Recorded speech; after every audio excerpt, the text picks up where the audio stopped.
Magandang umaga sa inyo mga mag-aaral. Bago tayo magsimula ay inaanyayahan ko muna sa inyo ang isa na mamuno sa ating panalangin. Ginoong Ilaw, maaari mo bang pangunahan ng ating pambungad na panalangin? Sa ngalan ng Ama, ng Anak, ng Espiritu Santo. Amen. Ama namin, sumasalangit ka, sambahin ang ngalan mo. Mapasa amin ang kaharian mo, sundin ang loob mo dito sa lupa para lang sa langit. Bigyan mo kami ngayon ng aming kakanin sa araw-araw at patawarin mo kami sa aming mga sala para ng pagpapatawad namin sa nagkakasala sa amin at wag mo kami ipaintulot sa tukso at iidya mo kami sa lahat ng sama. Amen. Sa ngalan ng Ama, ng Anak, ng Espiritu Santo. Amen. Bago tayo magsiupo, ay maaari nyo bang ayusin o ituwid ang linya ng inyong mga upuan at pakidampot na mga kalat sa ilalim nito. At pagkatapos, ay maaari na kayong magsiupo. Ngayon naman ay titingnan natin ang inyong attendance. Mula kanina sa aking pag-check ay nabatid ko na 2 sa inyong mga kamag-aral ay nawawala. Ngunit gayon pa man, ang isa ay nagpaalam na at yung isa ay aalamin ko pa kung bakit. Layunin natin ngayong araw, una, na ipaliliwanag ang pagkakasunod-sunod ng kasaysayan ng alpabeto at ortografiyang Pilipino. 2, na pahahalagahan ang kasaysayan ng alpabeto at ortografiyang Pilipino. 3, na ibubuod ang kasaysayan ng alpabetong Pilipino at ortografiya sa pamamagitan ng iba't ibang pamamaraan o estratehiya. Ayan, ngayon ay simulan natin ito sa pag-alala. Naaalala mo pa ba ang ating naging aralin? Siyempre, bago tayo dumako sa ating panibagong aralin o talakayan, ay maaari ba ang isa sa inyo na maglahad o ilahad ang ating naging talakayan noong nakaraang linggo sa harap ng ating klase? Sige nga, Binibining Ilaw, maaari mo bang ilahad kung anong ating naging talakayan? Ma'am, tungkol po iyon sa variety at variasyon ng wika na kung saan ito po ay tumutukoy sa pagkakaiba ng wika o variety ng wika batay sa lugar o lokasyon. Ayan, tama. Salamat, Binibining Ilaw. Salamat sa napakagandang paglalahad sa ating klase. Ayan, maganda klase na bago tayo dumako sa ating panibagong aralin, ay batid ko at alam ko na naririyan pa ang inyong mga natutuhan at hindi ninyo nalilimutan. Dahil ngayong araw ay magpapasimula na naman tayo sa ating panibagong aralin, sa ating panibagong pagkatuto.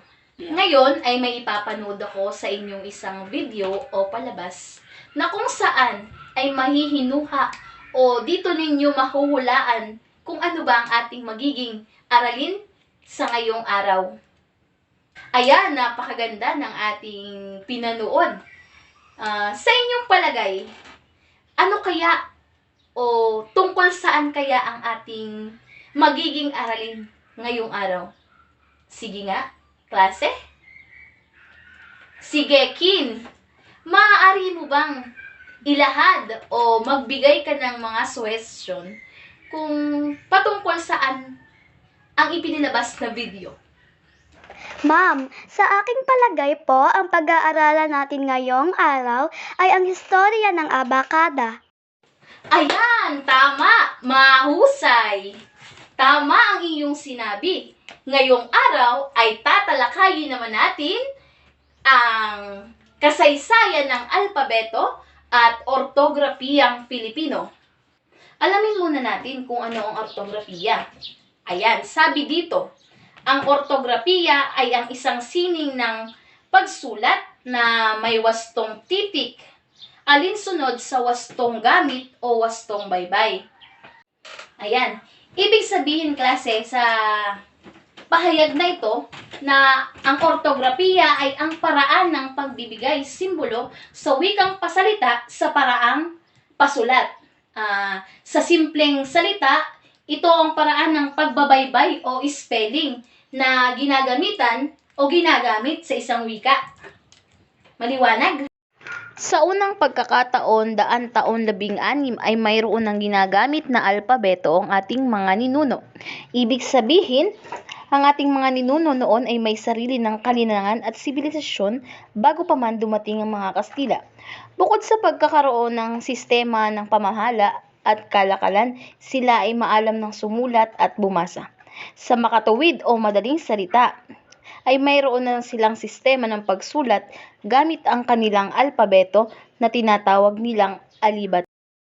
Sa ikalawang pagkakataon, 1521, sa pagdating ng mga Kastila, ang alibata ay nahalinhan ng alpabetong Romano na siya namang pinagbatayan ng abakadang Tagalog.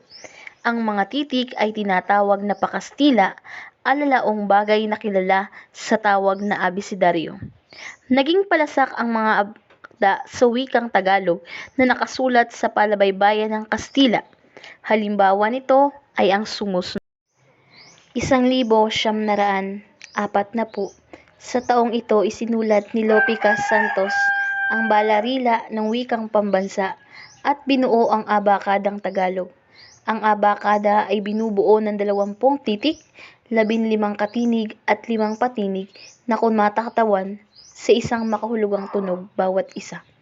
Hindi isinama sa 20 letra ang double L, banyagang letra na kinabibilangan ng C, CH, F, H, N, Q, R, V, X, Z, sapagkat ang mga ito ay ginagamit lamang sa mga pangalang pantangi, sa halip ay tinutumbasan ng mga letra ng abak. 1971. Sa taong ito ay hindi nadama ang di kasapatan ng dating abakada. At bunga nito, nilikha ng Surian ng Wikang Pambansa ang lupong sanggunian na siyang nagsagawa ng mga pag-aaral. Makalipas ang 3 buwan, inilahad ng lupong sanggunian ang kanilang pasyang dagdagan ng 11 titik ang dating abakada. Iminungkahi nila na idagdag ang mga sumusunod na letra na gagamitin sa pagbabaybay ng mga salitang hiram at mga pantanging. 1976. Makalipas ang humigit kumulang na 5 taong pag-aaral at pagsusudi sa iba't ibang sektor sa larangan ng wika, muling nirebisa ng Surian ang abakadang Tagalog ni Lope Santos. Paano? Sa bisa ng Memorandum Pangkagawaran bilang 174 taong 1976 ng Kagawaran ng Edukasyon at Kultura, pinayaman ang dating abakada upang makaagapay sa mabilis na pag-unlad at pagbabago ng wikang Pilipino. Tinawag itong ang makabagong alpabeto. Ang 20 letra ay nadagdagan ng 11 letra at ito ay naging 30. Sa taong ito, muling nireporma ang alpabetong Pilipino, gayon din ang mga tuntunin sa ortografiyang Pilipino. Paano? Una, nagsagawa ng symposium ang linangan. Ang una ay idinaos sa Asian Institute of Tourism, ikalawa sa NTC o National Teacher College, ikatlo ay bumuo ang lupo ng linangan upang magsagawa ng pag-aaral tungkol sa balak na rebisyon sa iba't ibang aspekto o lawak ng bubuuing ortografiya. Ano ang naging kinalabasan? Napagkaisahan sa nabanggit na symposium na ang alpabetong Pilipino ay bubuuin na lamang ng 28 letra. Ang bagong dagdag na letra ay ang sumusunod. Agosto 11, 1987,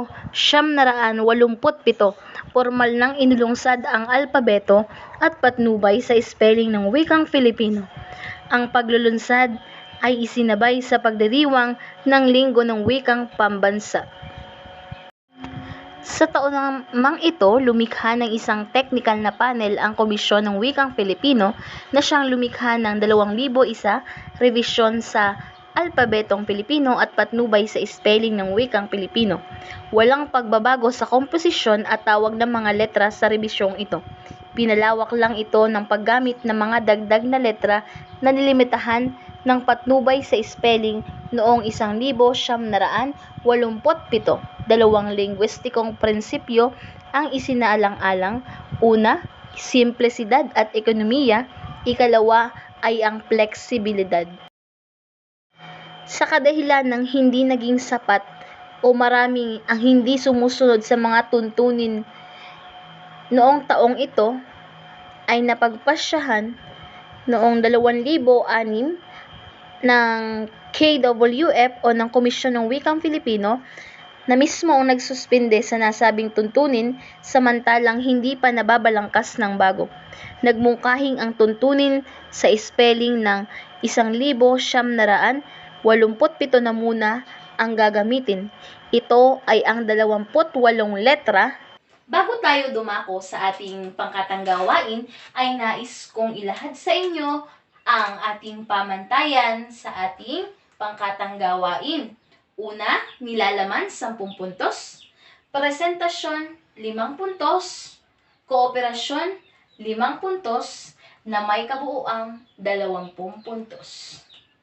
Ang gagawin ng unang pangkat ay bubuo ng isang timeline, maikling timeline lang, na kung saan itatala ninyo yung mahalagang impormasyon na nakuha nyo sa ating pag-aaral ngayong araw. Ipepresenta po ito sa malikhaing pamamaraan. At para naman sa ikalawang pangkat, ay bubuo kayo ng isang maikling awitin patungkol sa ating tinalakay ngayong araw. Ipepresenta din po ito sa malikhaing pamamaraan. Naiintindihan? Ayan. Bago tayo magpatuloy klase sa ating pagsusulit o pagtataya, ay may ilan muna akong mga katanungan sa inyo. Una, sige nga, binibining ilaw, maaari mo bang sagutin ang aking katanungan? Bago pa man dumating ang mga Kastila noon, ano ang tawag sa ating sariling alpabeto? Ayan, mahusay. Alibata. Ang alibata ay binubuo ng 17 titik na may 3 patinig at 14 na katinig. Mahusay at talagang nauunawaan ng ating tinalakay. Isa pa.